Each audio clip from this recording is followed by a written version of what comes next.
Alaska Insight is supported in part by the Corporation for Public Broadcasting and by viewers just like you. Thank you. Tsunamis have long been associated with earthquakes, but staff with the National Tsunami Warning Center are working to address broader concerns. What we're trying to do right now is really plan for generalizing the tsunami warning system so that we're more equipped to handle any volcano, any landslide, and make sure we build that into our future systems. What do you need to know about this critical warning system? We'll talk with tsunami program experts right now on Alaska Insight.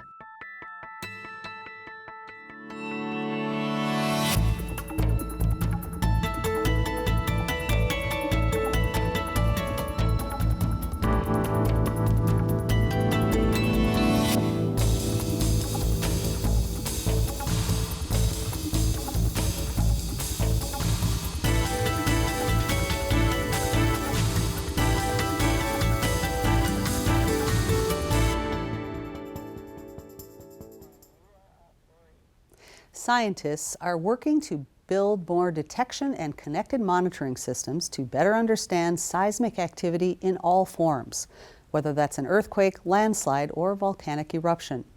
All of these hazards could prompt a tsunami, and as extreme weather intensifies, being prepared to respond quickly can help prevent lost lives. We'll learn how that work is being conducted for the future and coordinated for the future.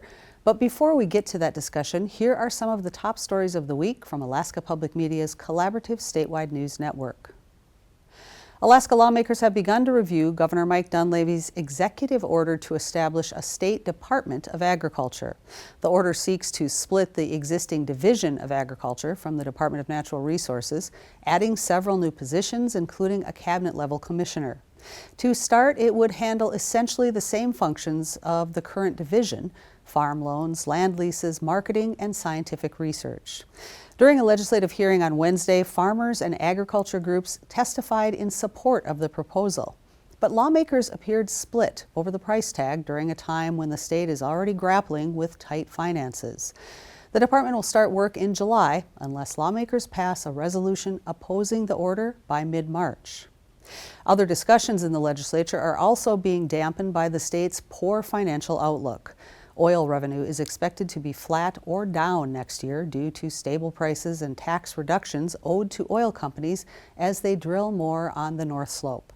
And so far this year, no legislators have proposed any revenue measures that could pay for a significant increase in spending. Democratic Bethel Senator Lyman Hoffman, who has been a legislator since 1987, described the state's fiscal situation as the worst he'd seen in 30 years. In a series of hearings this week, members of the legislature heard emotional testimony about the need for more education funding. But as lawmakers consider the idea, it's becoming increasingly clear that more funding for public schools could come at the expense of the permanent fund dividend. U.S. Senator Lisa Murkowski voted to confirm Tulsi Gabbard as Director of National Intelligence and Robert Kennedy Jr. as Secretary of Health and Human Services this week after previously raising concerns over both candidates. Senator Murkowski was hesitant to confirm Kennedy over his stated anti-vaccine views, but said during private conversations that he had committed to a data-driven approach to vaccine recommendations. On Gabbard, Murkowski said she still had concerns about certain positions she had previously taken, but appreciated Gabbard's commitment to reduce the scope of her office. You can find the full version of these and many more stories on our website, alaskapublic.org, or download the Alaska Public Media app on your phone. Now on to our discussion for this evening. Alaskans know that in the state with the most ocean coastline in the nation, the risk of tsunami is always present. The recent 20-year anniversary of the deadly tsunami in the Indian Ocean that killed more than 200,000 people is a sobering reminder of how devastating these powerful waves can be and how quickly they can take lives and destroy coastal infrastructure. And some of the people who monitor seismic activity worldwide are right here in Alaska. The modest exterior of the National Tsunami Warning Center gives little hint to the critically important international work that goes on inside. 24 hours a day, 7 days a week, scientists here monitor the world's oceans for seismic activity that could trigger a tsunami watch or warning. Decisions made in minutes can mean the difference between lives saved or lost. But if this were a larger event, you could see we're 7.5 hours in. Acting scientist and operations officer Kara Sterling says when an alarm goes off, The earthquake is located in the Kermadec Islands, New Zealand. the scientists start reviewing seismic data to look for activity that indicates an earthquake. And then we're doing some analysis over in this screen. She gives the example of a 6.3 earthquake that happened in the Aleutians earlier in the day. When we start analyzing the data, seeing if, it's a real event, where is it located, how large is it? And a lot of that is really the criteria that we need to take that next step is, do we need to issue something? Is this an event of concern for our area of responsibility? The Tsunami Warning Center monitors and is responsible for issuing warnings for the continental United States, Alaska, and Canada. And they employ an international system in order to do that.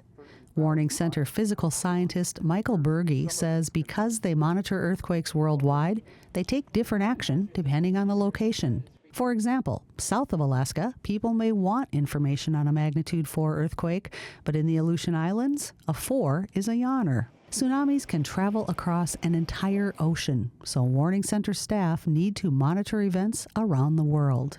We have to diligently respond to these events, whether they're small or medium or we haven't seen anything for weeks. We will still need to approach all of these ones as if it's something that somebody's life may depend on. So it's something we respond to with seriousness and, with speed. Large earthquakes were the only focus in the past, but acting director of the center, Summer Ohlendorf, says new satellite technology, in addition to tide gauges, helps scientists see more of the tsunami wave field and other possible tsunami generators. What we're trying to do right now is really plan for generalizing the tsunami warning system so that we're more equipped to handle any volcano, any landslide, and make sure we build that into our future systems and we're able to detect and characterize those hazards quickly. She says the center coordinates and shares information with other science and government partners like the U.S. Geological Survey, USGS,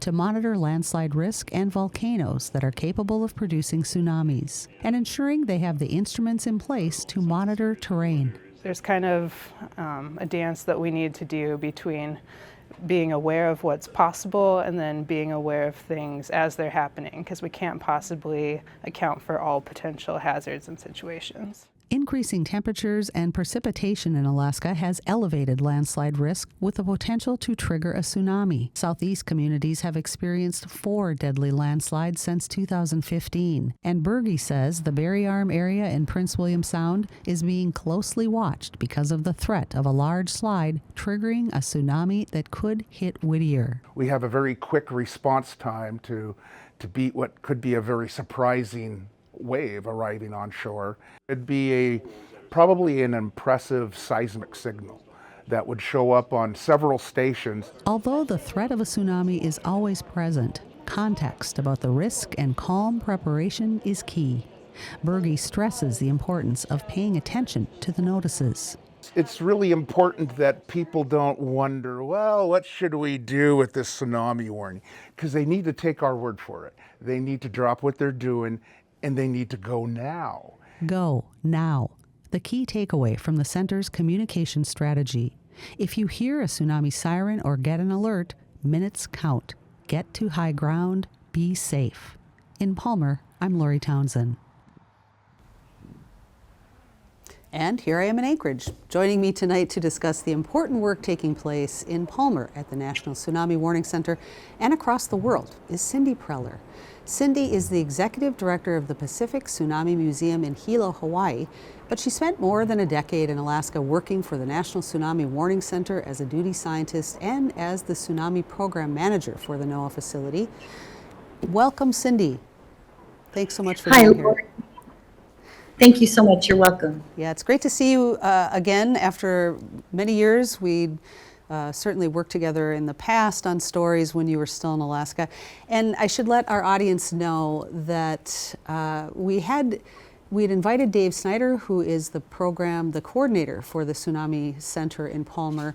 But as things often happen, he had to help out with staffing today at the center, so he could not join us. We regret that he could not, but we're so happy that you can be here, Cindy. So the story that we just saw touched on the expansion of the detection system, but flesh that out for us. Scientist Ohlendorf said that they're generalizing the Tsunami Center. How has that come into play? The satellite systems, different types of tide gauges, other technology. What's going on there that can help monitor more than just fault lines for earthquakes? Well, it's very exciting. We call it emerging technologies. And of course, always we've been worried about landslides and volcanic eruptions and anything that can move the entire water column. But through cooperation with our partners, universities, and like the USGS and others, we are able to actually be testing some of these new technologies. For example, Barry Arm is a great example of a collaboration with the USGS. And, you know, the ability to warn for an earthquake, the tsunami warning centers hope to get a warning out within 5 minutes. A landslide can be much faster than that. And so if we're able to detect it quicker and get a warning out immediately, then that's just going to save lives. So it's exciting. And those detection methods, are they actually sensors on the landscape where they're sensing if there's shifting and moving? Yeah, there's a variety of instrumentation that is being tested. Our volcanic partners at the volcano observatories use a lot of incredible instrumentation where they can, measure inflation and tilt and those kinds of things. This is a smaller scale set of instrumentation than the tsunami warning centers have used in the past. And so, if we can get real-time alerting that there's movement on the mountain, then the faster the better. Cindy, as we were getting ready to record this evening's program, I had an alert. I have a earthquake app on my phone, and anything over about a 3, it sends me an alert. Now this was an alert for a 6.0, a significant earthquake.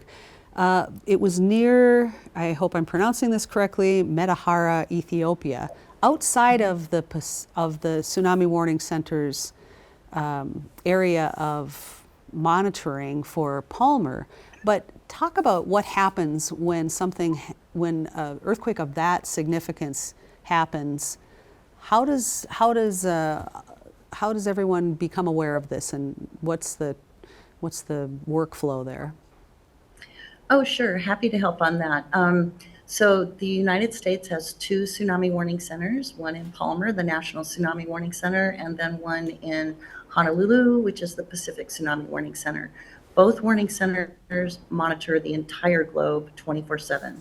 So even if we don't have American lives immediately at risk, we still know of every single large earthquake that happens on the planet.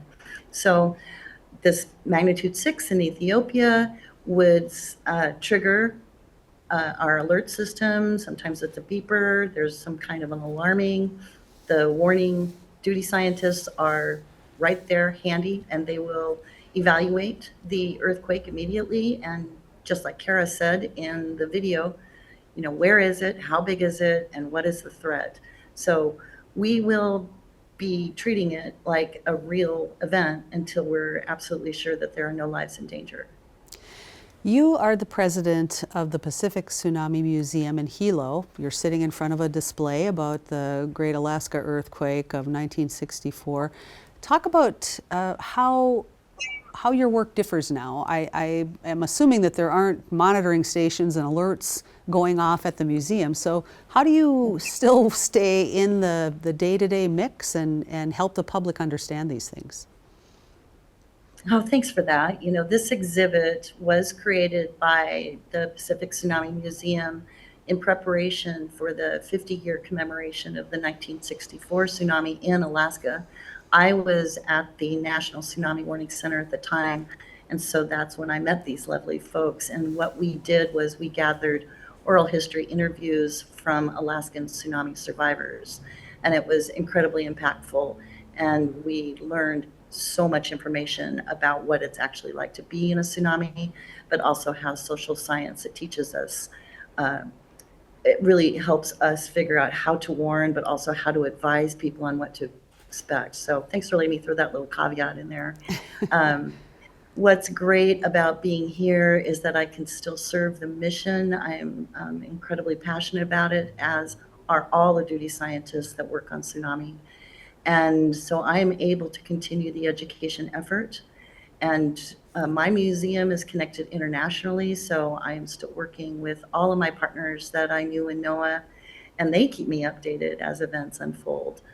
I do not have a beeper here, which is fine with me, and I get to sleep nights, so that's welcome. Yes, I'm sure after all the years you spent on high alert. Where are the current areas of most concern for the United States, realizing that something unexpected like a landslide can happen, but for known faults, volcanoes, other hazards, what maybe still keeps you up at night a bit, wondering, and possibly needs more monitoring equipment?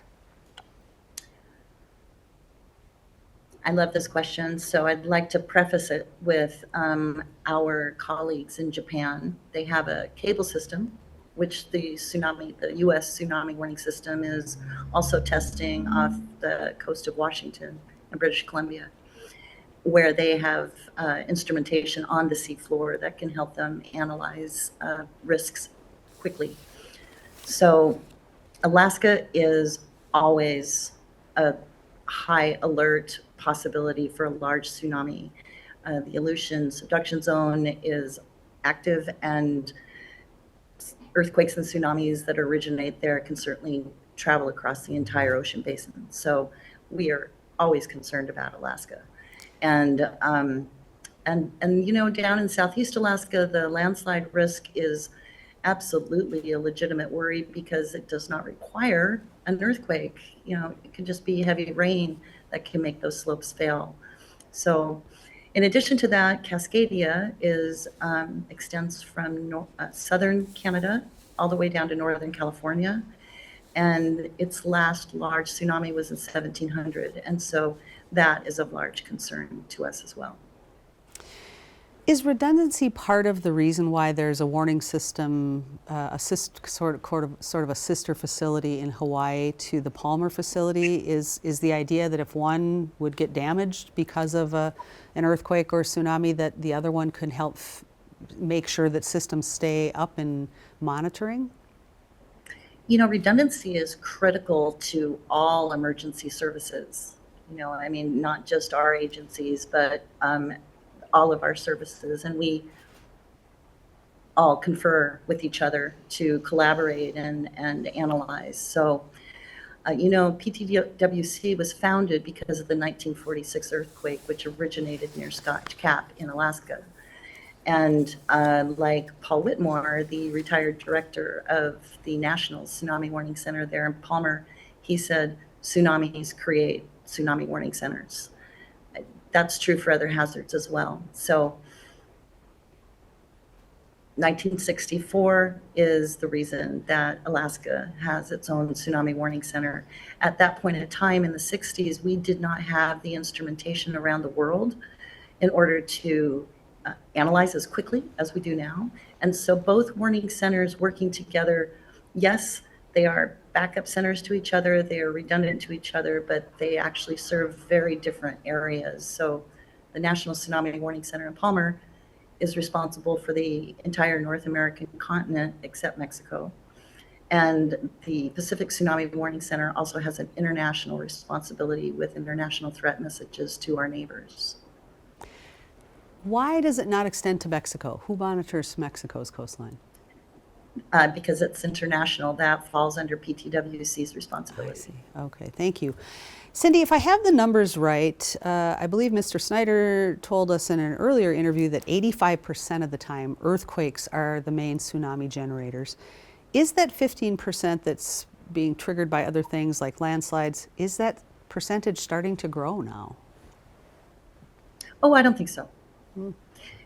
The The problem is the landslide tsunami is a local tsunami, and the arrival of the tsunami wave train happens very, very quickly, and it really and so quickly that it's difficult for the warning center to issue a warning for that. For example, in 1964, there were 7 submarine landslides in Resurrection Bay, and so the tsunami that was arriving in Seward was 90 seconds.